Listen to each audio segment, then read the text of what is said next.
ఉగ్ర నరసింహారెడ్డి గారు, గౌరవ కలెక్టర్ గారు, తమిన అన్సారియా గారు, గౌరవ చీఫ్ సెక్రటరీ విజయానంద్ గారు, నాకు కుటుంబ సమానమైన పిఎంఎస్ ప్రసాద్ అందరికీ నా హృదయపూర్వక నమస్కారాలు. ఉమ్మడి ప్రకాశం జిల్లా అంటే నాకు మొదటి గుర్తు వచ్చేది పౌరుషం, ప్రేమ. ఇక్కడ ప్రజలకి పౌరుషం ఎక్కువ, ప్రేమ కూడా ఎక్కువ. ప్రకాశం జిల్లాకు టీడీపీ అన్నా, చంద్రబాబు నాయుడు గారన్నా పెద్ద ఎత్తున ప్రేమ ఉంది. 2019లో ఎదురుగాలి ఉన్నా మీరు 4 శాసనసభ్యుల్ని తెలుగుదేశం పార్టీలో గెలిపించారు. 2024 ఎన్నికల్లో 10 సీట్లు తెలుగుదేశం పార్టీని గెలిపించారు. యువగలం పాదయాత్ర చేసినప్పుడు ఇక్కడ ప్రజల కష్టాలు నేరుగా నేను చూశాను. ప్రకాశం జిల్లాలో యువగలం ఒక ప్రభంజనంగా నడిచింది. వాస్తవంగా ఆంధ్ర రాష్ట్ర చరిత్రలో మార్పు మొదలైందంటే అది 2022లో ప్రకాశం జిల్లాలో జరిగిన తెలుగుదేశం పార్టీ మహానాడని సభాముగా తెలుపుతున్నా. నేను ఆ రోజే చెప్పా, మీరు నా పైన చూపించిన ప్రేమకు రెండింతలు తిరిగి నేను మీకోసం పని చేస్తానని. నేను ఆ రోజే చెప్పా, ప్రకాశం జిల్లా నా గుండెల్లో పెట్టుకుని అభివృద్ధి చేస్తానని.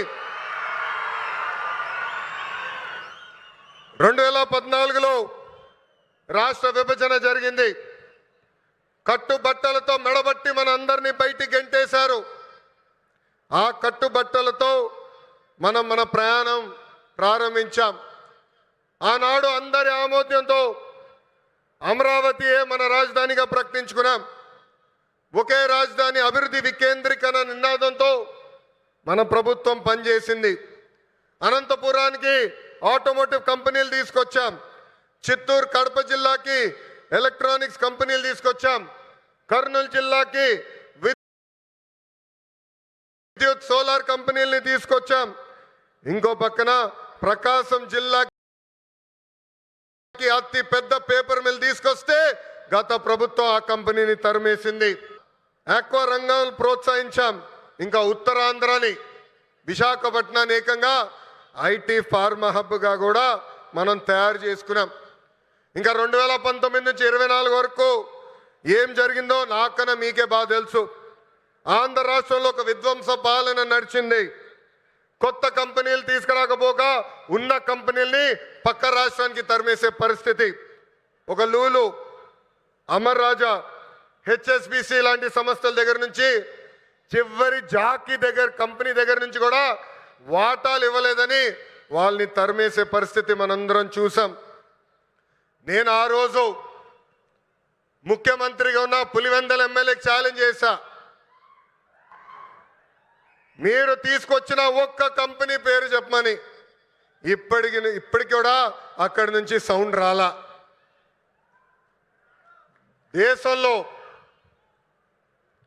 దేశంలో ఎప్పుడు జరిగిన విధంగా నేను పాదయాత్ర చేశా. ఒక మాటలో చెప్పాలంటే యువగలం పాదయాత్ర నాలో మార్పు తీసుకొచ్చింది. గంగాధర్ నెల్లూరు నియోజకవర్గం చిత్తూరు జిల్లాలో ఉంటుంది. ఆ నియోజకవర్గంలో పాదయాత్ర చేస్తున్నప్పుడు ఒకరోజు రాత్రి చివరి గ్రామం అక్కడ నేను నడుస్తున్నప్పుడు ఒక తల్లిని చూసా. రోడ్డు మీద కూర్చుని బోండాలు వేస్తుంది. ఆమెను అడిగా, అమ్మా ఆకలేస్తుంది, నీ పక్కన కూర్చోవచ్చా, నాకు బోండాలు వేస్తాను అడిగా. స్టూల్ లాగేసి కూర్చో బాబాని చెప్పింది. ఆమె మాట్లాడుతూ ఆమెను అడిగా, ప్రభుత్వం నుంచి మీరేం ఆశిస్తున్నారు? ఆమె అప్పుడు చెప్పింది, మద్యంకి మా భర్త బానిసుడయ్యి చనిపోయాడు. 30 సంవత్సరాలుగా నేను ఇక్కడ కూర్చుని బోండాలు వేస్తున్నాను. రూపాయి జమ చేర్చి మా 2 బిడ్డలు చదివించాను. ఆ 2 బిడ్డలకి ఉద్యోగాలు కల్పించు బాబు అని ఆనాడు ఆమె కోరింది. ఇప్పుడు కూడా బాగా గుర్తు ఆ కోరిక. ఆ సంఘటన తర్వాత మరుసటి రోజు గౌరవ ముఖ్యమంత్రి చంద్రబాబు నాయుడు గారికి నేను ఫోన్ చేసి ఎట్టి పరిస్థితుల్లో మేనిఫెస్టోలో మనం ఒక మొదటి హామీ పెట్టాలి, అది 5 సంవత్సరాల్లో 20 లక్షల ఉద్యోగ కల్పనే మన లక్ష్యంగా పెట్టాలని కోరటం జరిగింది. దేశంలో ఏ పార్టీ చేయని సాహసం ఎన్డీఏ ప్రభుత్వం చేసింది. ఆ హామీ ఇచ్చే ముందర నేను అనేక మందితో మాట్లాడా. వాళ్ళందరూ అన్నారు, ఈ హామీ మీరు సాధించగలుగుతారా, చేయగలుగుతారా అని అడిగారు. కానీ వాళ్ళు ఒకటే చెప్పా, నా ధైర్యం ఒకటే, నా బ్రాండ్ ఒకటే, ఆ బ్రాండ్ పేరు 3 అక్షరాల సిబిఎన్. మొన్న ఢిల్లీలో ఒక ఇంటర్వ్యూకి వెళ్ళా. అక్కడున్న విలేకరు నన్ను అడిగాడు, తెలంగాణకి హైదరాబాద్ ఉంది, తమిళనాడుకి చెన్నై ఉంది, కర్ణాటకకి బెంగళూరు ఉంది, ఆంధ్ర రాష్ట్రానికి ఏముందని అడిగారు. అతన్ని ఒకటే చెప్పా, మాకు చంద్రబాబు నాయుడు గారు ఒక బ్రాండ్ ఉన్నాడు, అందుకే మా రాష్ట్రం రూపురేఖలు మేము మార్చబోతున్నామని. 2024 ఎన్నికల్లో సైకో పాలకుకు బాయ్ బాయ్ చెప్పి సైకిల్, గ్లాస్, కమలం పాలన మనందరం కలిసికట్టుగా తీసుకొచ్చాం. గెలిచిన మొదటి రోజు నుంచి ఉద్యోగాల వేట మొదలు పెట్టాం. ఇప్పటి వరకు 8 లక్షల కోట్ల పెట్టుబడులకు, తద్వారా 5 లక్షల మంది నిరుద్యోగ యువకులకు ఉద్యోగాలు కల్పించడానికి ఒప్పందాలు కుదిరించుకున్నాం, పనులు ప్రారంభించాం. దాంట్లో భాగంగా ఈ రిలయన్స్ ఎనర్జీ ప్రాజెక్ట్ కానివ్వండి, ఎన్టీపీసీ కానివ్వండి, భారతదేశంలోనే అతిపెద్ద ఆర్సిలర్ మిత్తల్ స్టీల్ ప్లాంట్ కానివ్వండి, BPCL, Tata power, TCS, LG electronics లాంటి అనేక కంపెనీలు మన రాష్ట్రానికి రాబోతున్నాయి. కుటుంబంలో ఒక్కరికి ఉద్యోగాలు కల్పిస్తే ఆ కుటుంబం పరిస్థితి మారుతుందని బలంగా నమ్ముతుంది ఎన్డీఏ ప్రభుత్వం. పేదరికం లేకుండా చేయాలంటే ఉద్యోగాలే కల్పనగా మనందరం ముందరికెళ్ళాలి. నా సింగిల్ టార్గెట్ ఒకటే, 5 సంవత్సరాల్లో 20 లక్షల ఉద్యోగాలు మన ఆంధ్రులు కల్పిస్తామే. దానికోసం ఎక్కడికైనా వెళ్తాను, ఎవరినైనా కలుస్తానని ఈ సభాముఖంగా ఆంధ్ర రాష్ట్ర నిరుద్యోగ యువకులకి నేను హామీ ఇస్తున్నా. ఇంకా రిలయన్స్ ఫౌండర్ ధీరుభాయ్ అంబానీ గారికి చంద్రబాబు నాయుడు గారికి మంచి అనుబంధం ఉండేది. ఆనాడు చంద్రబాబు నాయుడు గారు దావోస్కి వెళ్ళే ముందల ముంబైకి వెళ్తే అది తెలుసుకున్న ధీరుభాయ్ అంబానీ గారు చంద్రబాబు నాయుడు గారిని స్వయంగా ఆయన ఇంటికి రమ్మని కోరారు. ఆనాడు మీటింగ్లో టెలికాం రంగంలో మార్పులు వస్తున్నాయి, సంస్కరణలు వస్తున్నాయి, టెలికాం రంగంలో మీరు పెట్టుబడులు పెట్టండి అని కోరటం జరిగింది. గౌరవ ముఖ్యమంత్రి గారు చంద్రబాబు నాయుడు గారు డావోస్కి వెళ్ళి 5 రోజులు తిరిగి వచ్చిన తర్వాత ధీరుభాయ్ అంబానీ గారు ఆనాడే ప్రకటించారు, రిలయన్స్ కంపెనీ టెలికాంలో పెద్ద ఎత్తున పెట్టుబడులు పెడుతుందని. అంతేకాదు చంద్రబాబు నాయుడు గారికి నమ్మకంతో ఆనాడు ధీరుభాయ్ అంబానీ గారు టెలికాం రంగంలోకి అడుగుపెట్టారు. ఆ తర్వాత అనుబంధం రిలయన్స్ చైర్మన్ ముఖేష్ అంబానీ గారితో కూడా కొనసాగింది. ప్రజాప్రభుత్వం ఏర్పడిన తర్వాత నేను ముఖేష్ అంబానీ గారితో అనంత్తో అదేవిధంగా వేదిక పైన ఉన్న Reliance industries executive director PMS Prasad గారిని కలిసి ఆంధ్ర రాష్ట్రంలో పెద్ద ఎత్తున పెట్టుబడులు పెట్టాలని కోరటం జరిగింది. వాళ్ళకి ఒకటే చెప్పా, Andhra Pradesh is of doing business కాదు, స్పీడ్ ఆఫ్ డూయింగ్ బిజినెస్ ఏంటో చేసి చూపిస్తానని హామీ ఇస్తాం జరిగింది. వాళ్ళు నన్ను ఒకటే కోరారు, ఒక పాలసీ తీసుకురండి అని వాళ్ళు కోరితే నేను అనంతకు ఒక ప్రామిస్ చేశా, 21 రోజుల్లో ఇంటిగ్రేటెడ్ క్లీన్ ఎనర్జీ పాలసీ తీసుకొస్తానని చెప్తాం జరిగింది. వేదిక మీద ఉన్న గొట్టపాటి రవి గారి నాయకత్వంలో విజయానంద్ గారు నేను అందరం కలిసి 30 రోజుల్లో ఈ పాలసీ తీసుకొస్తాం జరిగింది. పాలసీ తీసుకొచ్చిన తర్వాత నేను రవి అన్న కూర్చుని మొదటి 100 ప్లాంట్లు మన ప్రకాశం జిల్లాకి తీసుకురావాలని నిర్ణయిస్తాం జరిగింది. నేను చెప్పాను, పాదయాత్ర నాలో చాలా మార్పు తీసుకొచ్చిందని. నా ఇప్పుడు కూడా బాగా గుర్తు, ప్రతిరోజు 15 నుంచి 20 కిలోమీటర్లు నడిచి కరెక్ట్గా 7:30, 8ంటికి నైట్ హాల్ట్కి వెళ్ళిన తర్వాత బూట్లు తీసేసి ఐస్ నీళ్ళలో కాలు పెట్టేవాడు. సరదాగా నాయకులందరం కూర్చుని మాట్లాడుకునేవాళ్ళం. దాంట్లో ఉగ్ర నరసింహారెడ్డి గారు కూడా ఉండేవారు. గంటల తరబడి మాట్లాడుకునేవాళ్ళం. మన ప్రాంతానికి ఏం మార్పు తీసుకురావాలని దానిపైన మేము చర్చించేవాళ్ళం. అప్పుడు ఆనాడే ఉగ్ర నరసింహారెడ్డి గారు నాకు చెప్పారు, మా ప్రాంతంలో వలసలుగా నిరుద్యోగ యువకులు, రైతులు ఇతర ప్రాంతానికి వెళ్తున్నారు, దానికి చెక్కు పెట్టాల్సిన బాధ్యత మన పైన ఉంది బాబు అని చెప్పారు. అది గుర్తుపెట్టుకుని నేను గొట్టిపాటి రవి గారు కలిసి మొదటి ప్లాంట్ మన కనిగిరి నియోజకవర్గం తీసుకురావాలని నిర్ణయిస్తాం జరిగింది.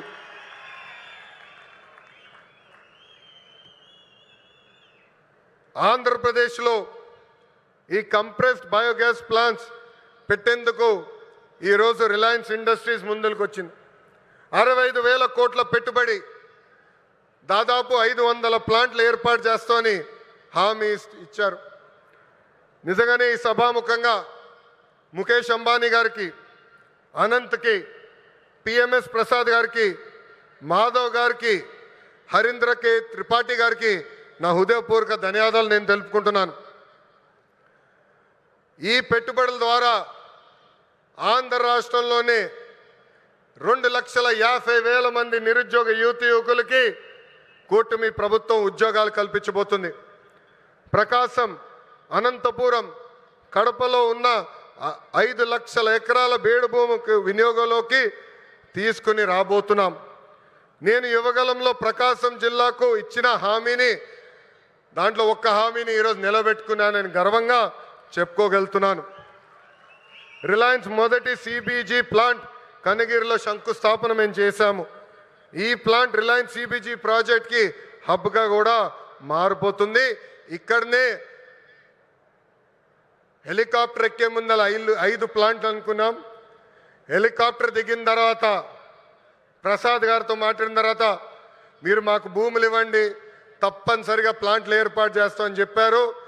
ఇక్కడ ఉగ్ర నరసింహారెడ్డి గారు నా పక్కన కూర్చుని ఎట్టి పరిస్థితుల్లో 50,000 ఎకరాలు కౌలుకి రిలయన్స్ ఇండస్ట్రీకి మేము అందిస్తామని చెప్పారు. 50 ప్లాంట్లు ఒక నియోజకవర్గంలో చేస్తామని ఈ సభాముఖంగా కనిగిరి ప్రజలకి నేను తెలుపుతున్నాను. వాస్తవంగా ఈరోజు నేను మీ ముందల నుంచుని ఇట్లా మాట్లాడగలుగుతున్నానంటే దానికి కారణం ఉగ్ర నరసింహారెడ్డి గారు. ఒక ఉగ్ర నరసింహుడుగా గత 10 రోజులుగా ఇక్కడ పనిచేశారు. నన్ను కోరారు కొంచెం ఒక 10 రోజుల తర్వాత ప్లాంట్ శంకుస్థాపన పెట్టుకుందామని. నేను ఒప్పుకోలేదు. మీరు రెడీగా ఉన్నా లేకపోయినా ఏప్రిల్ 2వ తారీఖు నేను వస్తున్నా కనిగిరి నియోజకవర్గానికని ఉగ్ర నరసింహారెడ్డి గారికి నేను చెప్పా. 10 రోజుల్లోనే బాగా నల్లగా అయిపోయాడు ఆయన. రంగు 4 షేడ్లు తగ్గింది. ఎవరి కోసం ఆయన కష్టపడ్డారు? కనిగిరి ప్రజల కోసం. మన ఇంట్లో ఉన్న నిరుద్యోగ యువకులు పక్క రాష్ట్రాలకు వెళ్లకుండా మన ప్రాంతంలోనే, మన నియోజకవర్గంలోనే ఉద్యోగాలు కల్పించే లక్ష్యంతో అహర్నిశలు పనిచేస్తున్న ఉగ్ర నరసింహారెడ్డి గారిని మనస్ఫూర్తిగా ఈ సభాముఖంగా నేను అభినందిస్తున్నా. చంద్రబాబు గారు చెప్తున్న P4 విధానానికి రిలయన్స్ సిబిజీ ప్లాంట్ నాంది కాబోతుంది. పేదరికం లేకుండా చేయటంలో ఇది కూడా ఒక తొలి అడుగని సభాముఖం తెలుపుతున్నాం. రైతులకి ఈ ప్లాంట్ల ద్వారా పెద్ద ఎత్తున మేలు జరుగుతుంది.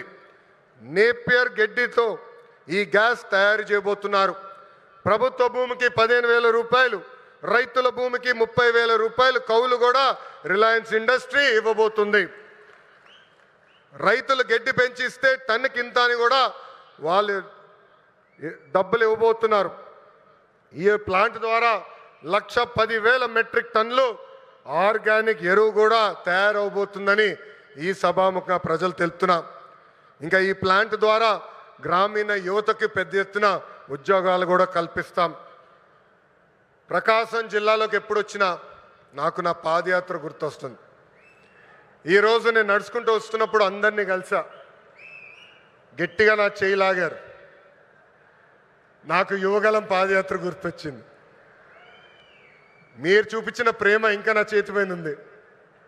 అందరు నా చేతులు గీరారు, ఒకరు నా చేయి కూడా కొరికారు.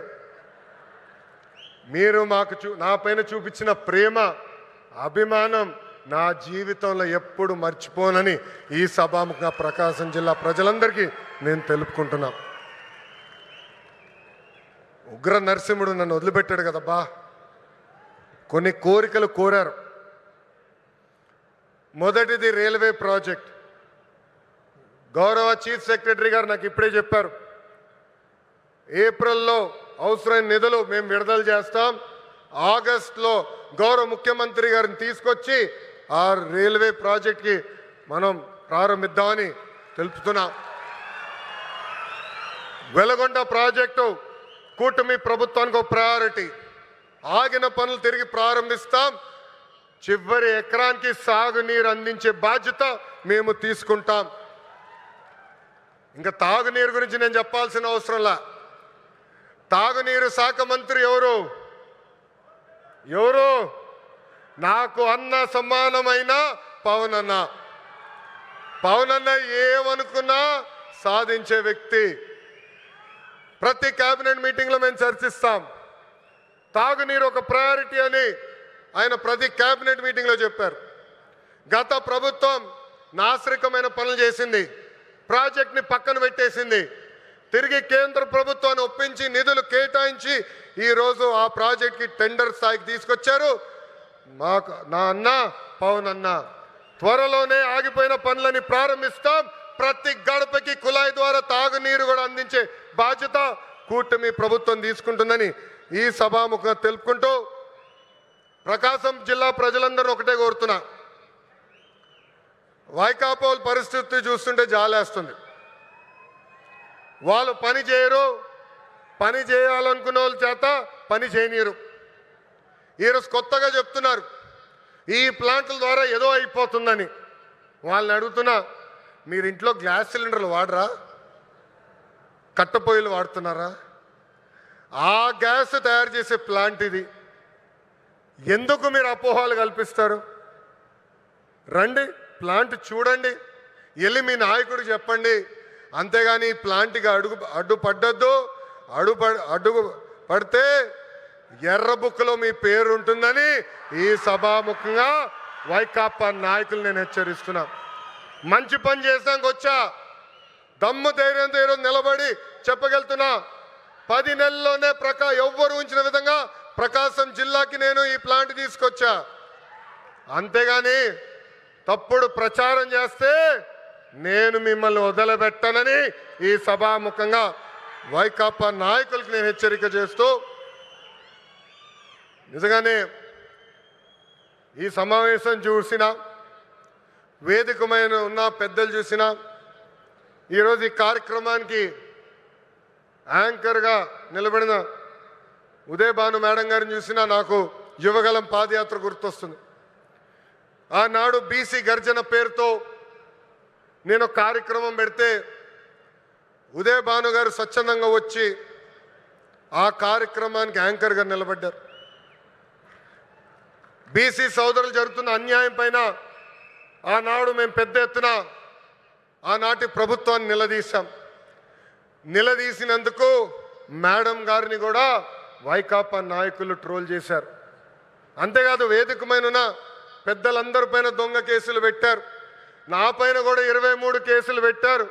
ఆనాడే చెప్పా, ఆ సైకో పాలనకి ఈ తెలుగుదేశం పార్టీ తగ్గేదే లేదని. వాస్తవంగా ఈరోజు ప్రజలకి స్వాతంత్రం వచ్చింది. 94% సీట్లలో ఎన్డీఏ ప్రభుత్వాన్ని మీరు గెలిపించారు. మా పైన బాధ్యత పెరిగింది. మీకు అహర్నిశలు కష్టపడతాం, మీకు అండగా నిలబడతాం, మీకున్న సమస్యలు పరిష్కరిస్తామని ఈ సభాముఖంగా హామీ ఇస్తూ, ఇక్కడ పెద్ద ఎత్తున తరలి వచ్చిన తెలుగుదేశం పార్టీ కార్యకర్తలు కూడా ఒక విజ్ఞప్తి చేయాలనుకున్నా. ఈరోజు వాస్తవంగా రిలయన్స్ కార్యక్రమానికి వచ్చా. గతంలో మీ అందరికి చెప్పా, ఎప్పుడు నియోజకవర్గానికి వచ్చినా మిమ్మల్ని అందరినీ కలుస్తా, మీతో కూర్చుంటా, మీతో ఫోటోలు దిగుతానని హామీ ఇచ్చా. త్వరలో మళ్ళీ IIITకి శంకుస్థాపన వేసేదానికి నేను వస్తున్నాను. ఒక రోజంతా మీతో ఉంటా. అప్పుడు ఉత్తమ్ కార్యకర్తలను కలుస్తా. ప్రతి కార్యకర్తతో నేను ఫోటో దిగుతాను.